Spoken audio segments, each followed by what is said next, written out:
Ito ang siyudad ng San Fernando, ang kabisera ng Pampanga at regional center ng Central Luzon. Tinuturing itong puso ng probinsya dahil mayaman sa kasaysayan, sa kultura at maging sa ekonomiya. Ang atraksyong ito ng San Fernando ang siya ring humikayat sa Mega World Corporation upang itayo dito ang kanilang unang township development sa Central Luzon, ang Capital Town. Ayon kay Eugene Lozano, Senior Vice President for Sales and Marketing ng Mega World sa Pampanga, taong 2016 nang simulan nilang planuhin ang naturang township development. Etong partnership namin simula 2016 na nagsimula. Although etong area na to, this was previously called Pasodeco. It's an old sugar mill. Ito yung unang-unang Filipino-owned azucarera sa buong Pilipinas. 1800s pa, century-old na to. Marami nagtatanong kung bakit sa San Fernando napiling itayo ng Mega World ang kanilang township at hindi sa Clark, kung saan madalas na pumupunta ang mga investor. Bakit po napili ng Mega World na paglagyan po ng capital town ito pong San Fernando, Pampanga? Our chairman, Dr. Andrew Eltan, vision niya palagi to bring the progress and opportunities in strategic locations. Yes. Kasi right now, lahat nandun na sa Clark all the developments, offices, hotels. So, ang vision niya palagi is ilalagay niya or ilalapit niya sa ibang lugar para mas reachable. So, napaka-strategic na itong San Fernando kasi binibigyan niya ng access yung mga taga-Bulacan, Bataan, even yung mga towns na nandito papuntang Olongapo. We have Guagua, Bacolor, Santa Rita, Lubao. So instead of them pupunta ng Clark or Angeles, which is more than an hour away, nilapit niya yung trabaho, opportunity, yung ganitong klase ng lifestyle. Ayon kay Eugene, ganito rin ang naging formula ng Mega World sa Eastwood, Quezon City, ang kanilang pinakaunang township na naging game changer sa larangan ng real estate development. Decades ago, ang boom ng mga business districts are Ortigas, BGC, and Makati. So, very similar to his vision here. Instead of bringing yung mga tao dati, instead of pumunta ng Ortigas, ng Makati, nilapit niya sa Marikina, sa Quezon City, saka sa Antipolo, yung Eastwood.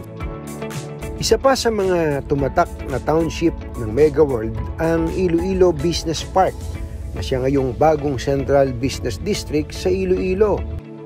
Iloilo Business Park, dating old Iloilo Airport. 10 years ago, I don't know kung nakapasyal kayo dati, more than 10 years ago, talagang siya, very sleepy town. So iniisip din nila, paano kayo magkakaroon ng opportunity na mabuhay yung ganitong lifestyle o ma-introduce yung parang Eastwood na lifestyle. Sabi namin, ang formula dyan is you have to ipasok mo yung BPO. Pag nagkaroon ka na ng employment opportunity, nagkaroon ka ng BPO opportunity sa loob, mag-iiba yung lifestyle ng mga tao. Even yung spending power nila tataas. And true enough, ngayon, makita mo, buhay na buhay, yung tourism, buhay na buhay. Tulad po ng Iloilo Business Park, plano ng Mega World na itong capital town ay maging susunod na Central Business District dito po sa Central Luzon.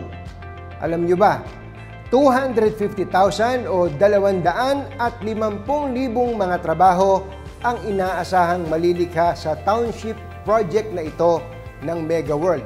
Ito po'y bahagi ng advokasya ng kumpanya na magbigay ng maraming oportunidad sa ating mga kababayan. So, lahat to, pag napasok natin yung BPO, first BPO office namin under construction na right now.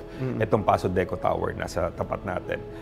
Ito na yung mag-i-start yung sinakasabi naming formula na pagka tinaas mo na yung antas ng spending power ng mga tao, nagbigay ka ng additional opportunity ng trabaho, then eventually mag-level up na lahat yung lifestyle. Ang dami namin nakukuhang interest, actually very big interest are coming from the BPO sector na maglagay ng headquarters dito sa Capital Town, Pampanga. Especially connected siya dun sa North Rail, meters away. Mga gano'ng kalayo yung ito? I think 500 to 700 ganun, meters. Pwede walking distance. Walking distance. May sukat na 35.6 hectares. Matatagpuan sa Capital Town ang residential areas, mga opisina, sinihan, restaurant, malls, museums, at marami pang iba. Magkakaroon kami ng hotels dito.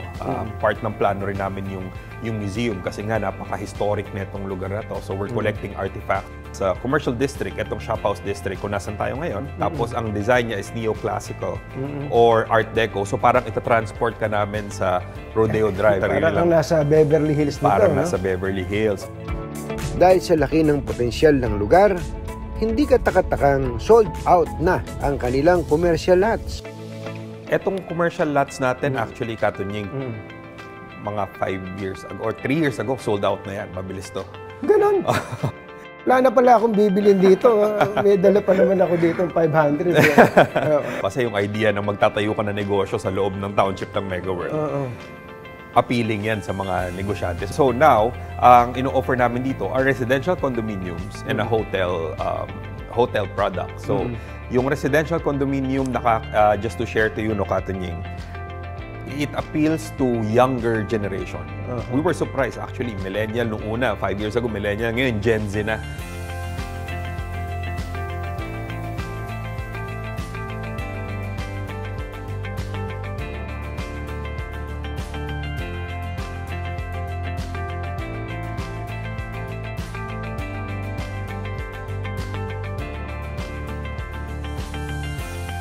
Ang natutuwa kami kasi yung mga Kapampangan, Gen Z and Millennials, nakikita na nila na gusto nila yung ganitong klase ng lifestyle. Parang uptown, parang Eastwood. Pero dito pa rin sa probinsya nila. Yes. Malapit sa pamilya nila.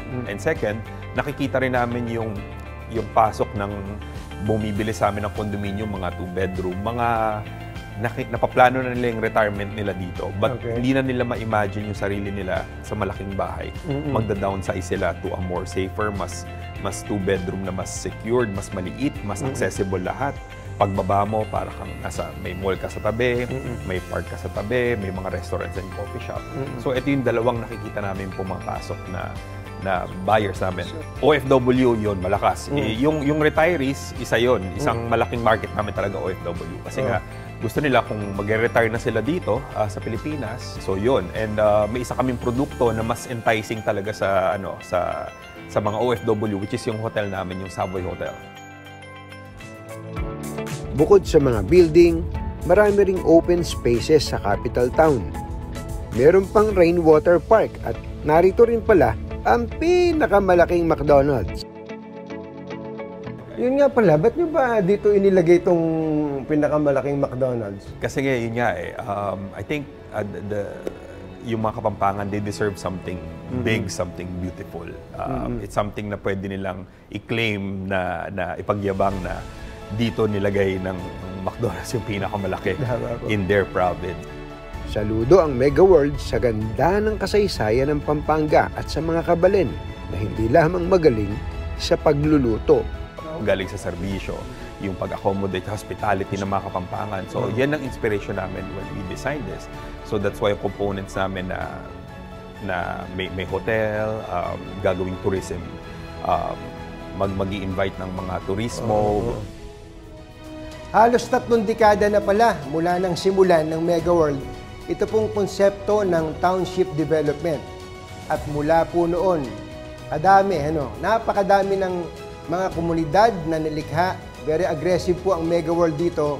Komunidad na kung saan pwedeng tumira, magtrabaho, at saka mag-enjoy. Sa capital town, tuloy po ang Mega World sa pagdudulot ng mas positibong pagbabago sa buhay ng mga kabalin.